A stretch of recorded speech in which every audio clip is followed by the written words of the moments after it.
আরে, নামাজ পড়ে তো চলে যাচ্ছ? হ্যাঁ, কাজ আছে। তবে শুনেছি মসজিদে বসে থাকলে অনেক সওয়াব পাওয়া যায়। সত্যি? আমি জানতাম না। হ্যাঁ, তাহলে চল আরেকটু বসি। ঠিক আছে, চল। বাবা, মসজিদে প্রবেশ করলে এই নিয়ত করো, আমি আল্লাহর সন্তুষ্টির উদ্দেশ্যে যত মসজিদে অবস্থান করব ততক্ষণ নফল ইতিকাফের নিয়ত করলাম। শুধু এই নিয়ত করলেই?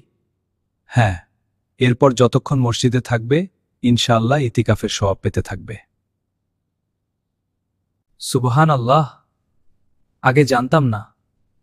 আজ থেকে মসজিদে ঢুকলেই এই নিয়ত করব, ইনশাআল্লাহ। ছোট একটি নিয়ত, কিন্তু বড় একটি আমল। মসজিদে প্রবেশের পর নফল ইতিকাফের নিয়ত করতে ভুলবেন না।